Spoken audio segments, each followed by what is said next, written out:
Sugeni sebut itu namanya panggilan orang-orang yang kurang menyukai dirinya karena karakternya yang suka iri, dengki, dan mencelakai saudaranya sendiri dengan cara halus. Awal cerita Sugeni setelah lulus dari bangku SMA dia perang cekcok dengan saudara laki-lakinya yang mengakibatkan Sugeni pergi dari rumah yang membuat ibunya sedih. Kemudian ibunya mengadukan hal itu kepada anak sulungnya bahwa adiknya Sugeni telah minggat entah kemana. Anak sulungnya itu kemudian berkata sambil menghibur ibunya. Ya udah gak apa-apa, nanti besok saya akan cari Sugeni, semoga gak terjadi apa-apa, karena sekarang waktu sudah mau menjelang maghrib. Keesokan harinya anak sulung itu mencari di setiap tempat Sugeni kunjungi namun tak ditemukan, terus si sulung mencari ke rumah teman-teman sekolahnya namun tetap tidak ada. Waktu sudah mau menjelang sore si sulung hampir putus asa tapi dia penasaran kemudian dia mendatangi satu anak sekolah yang ada di depannya kemudian dia bicara menanyakan Sugeni, oh ternyata dia itu temanya Sugeni, dan berkata kalau Sugeni telah naik kendaraan menuju selatan dan katanya mungkin agak alam dia mau berkunjung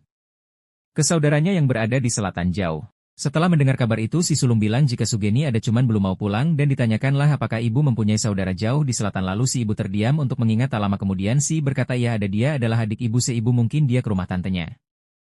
10 hari kemudian Sugeni pulang ke rumah ibunya namun tidak lama hanya beberapa hari saja lalu dia berkemas baju dan pamit lagi ke ibunya untuk kembali lagi ke rumah tantenya itu.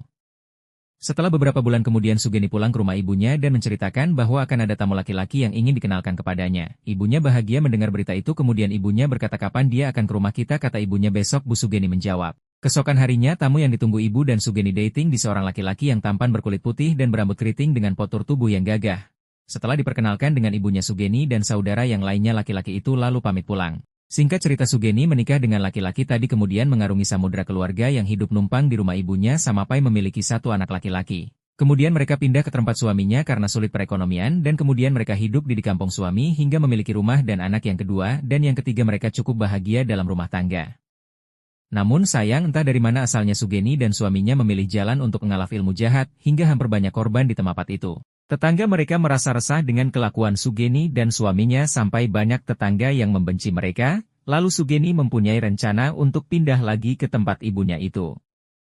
Karena di tempat suaminya banyak tetangganya yang tidak suka akhirnya Sugeni dan keluarganya pindah ke tempat ibu Sugeni dan menyewa satu rumah di dekat rumah ibunya, awalnya mereka diterima dengan baik oleh keluarganya dan tetangganya.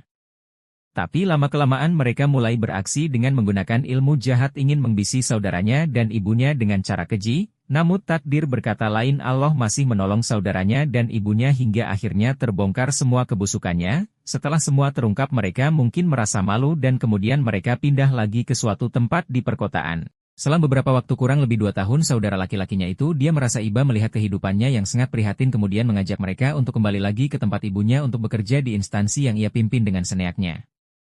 Sebelum diangkat dia dipinta untuk membuang semua sifat-sifat yang buruknya itu terutama ilmu jahatnya itu dan dia pun menyanggupinya. Kemudian ibunya menyerahkan satu tempat sebidang tanah dan rumahnya untuk Sugeni. Setelah dia berada di rumah pemberian ibunya itu lalu dia membangun rumah itu dengan uang dari bantuan pemerintah yang atas nama ibunya itu.